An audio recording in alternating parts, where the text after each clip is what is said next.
Howdy, folks. So, did you know that all the alphanumeric codes and etchings in the runouts of a record tell you information about the record? For instance, where it was mastered, sometimes where it was pressed, where it's from. All that information, I'm going to show you how to figure out what that stuff means. So, stick around for Record Sleuthing 101.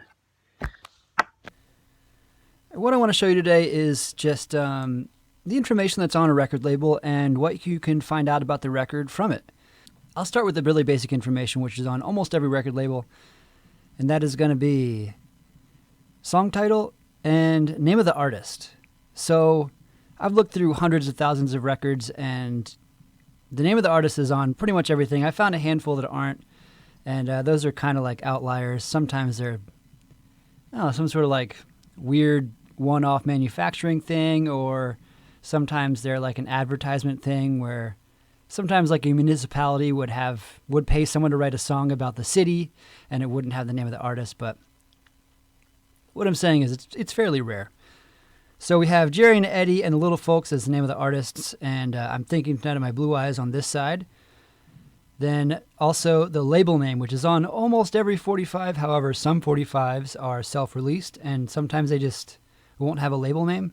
Usually the artist comes up with the name of a label, whether it's, Jimmy's Records or whatever, or something basic. Sometimes this will just say really big across the top the name of the artist, which means it's self-released. But, 95% of things going to have a label name. This is Silver Star Records out of Nashville. And then paired to that is the record number, the internal number of the actual label. So Silver Star labeled this one 1023. A lot of labels start with 1. A lot of labels don't start with 1. Sometimes they start with 101, 1001. Sometimes they might just start with 76 or 183. It really is all over the place, but that's just an internal code, so you can, if you work at the label, you can see what you have or wherever, what sort of number it is. Then on the other side here is the publishing information. So publishing has to do with who owns a song as far as who gets paid when it's played. This is Pure Music publishing. The Right Society is BMI. There's also ASCAP and CSAC. So this is also something that will not be the same. So the rest of this information, except for the song title, will normally be the same on both sides of a record. However, since each song is different, sometimes you have something different. So this is Blue Book on this side, also BMI. BMI is pretty common for country records from what I've found, for whatever reason. So you have all that information. One other thing we have is it's almost on every record label, is the writing credit. So this is Russell Morrison, which is two people's last names for Act Naturally. On the flip side, we have A.P. Carter from the Carter family. And you see his name a lot.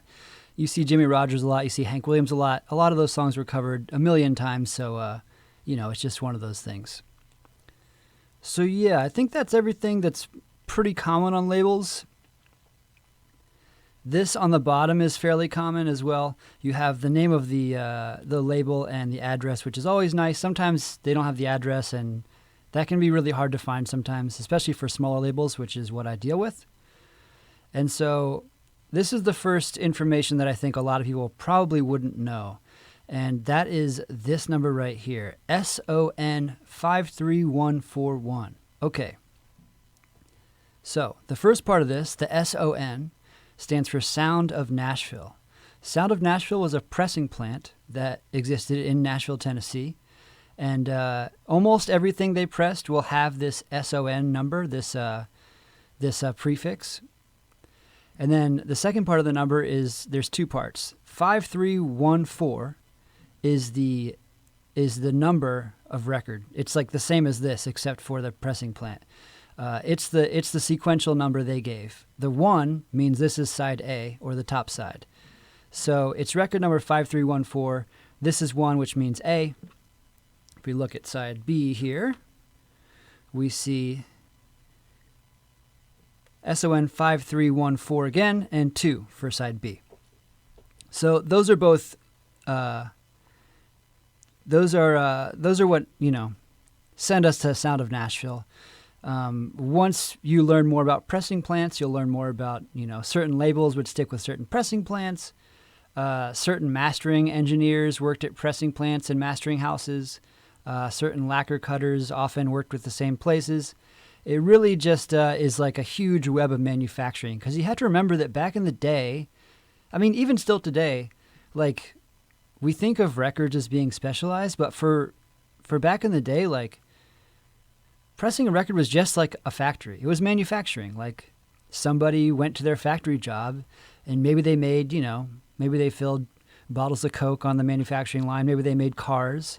And some people went to a pressing plant that just manufactured records. So this is a lot of like manufacturing codes and stuff exist on this. So that's what you have on the actual label itself that you can tell from this one. Sometimes it will say recorded at so-and-so studios, or sometimes it might have an additional mastering number of some kind that points you to a certain mastering house.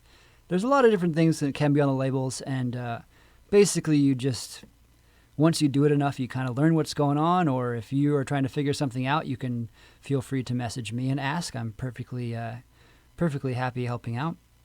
So yeah, that's that. We are going to get into the runout information, which is this stuff, next. All right, so now we get to talk about the wonderful world of runout grooves. Runout grooves are the space in between the label and the song. So right here is the lead-in groove, which is where you put your stylus when you're playing a record.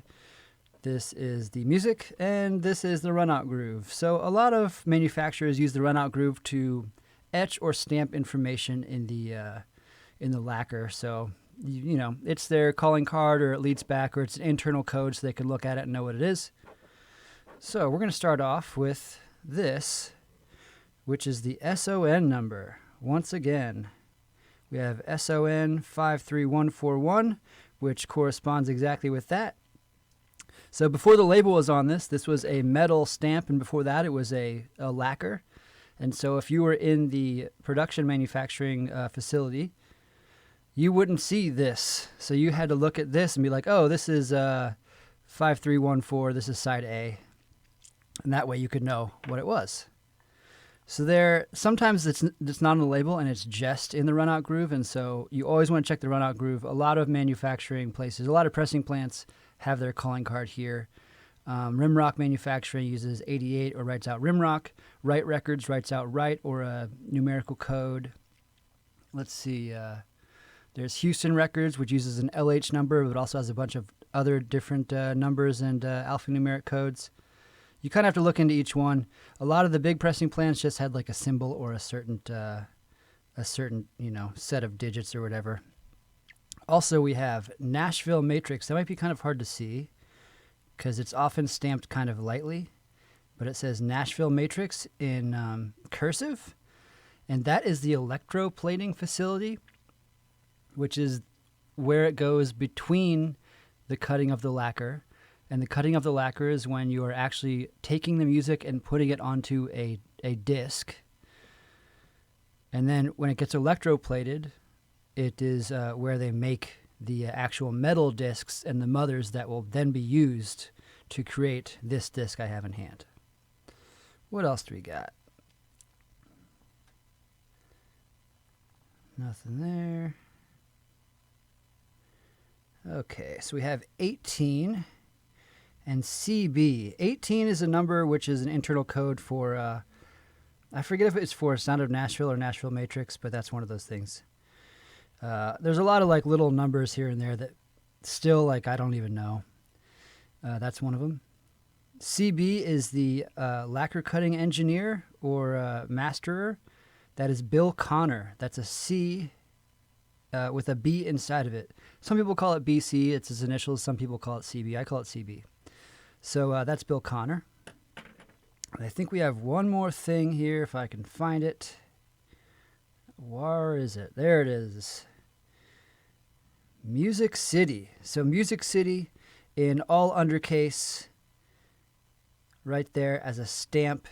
That means it was it was mastered at Music City Recorders. Nashville, another Nashville organization. A lot of these places work together. So it's common to see these three together, meaning Sound of Nashville, Music Recorders, and Nashville Matrix. Whereas with other places, you might find different mastering things. Like if you're going down to pressing something in Texas, it might be more likely to have other Texas stuff. All these places were in Nashville, so I'm sure they all knew each other. They probably had interchangeable people who worked at all three of them or whatever, so that's the way it is. So that's your Runout grooves. And that's pretty much about everything I think I can learn about this particular record. But I hope you found this useful. If you have any questions, this sort of stuff has taken me years to figure out, partly because the information is hard to come by, but partly just because you have to find out where the information is. There's a big forum post, which I'll post on the video, where they have a huge list of Runout groove etchings, and it really helps to search there. There's not everything there. There's still some stuff missing, but if you searched, Music City on there, it would point you to Music City Recorders.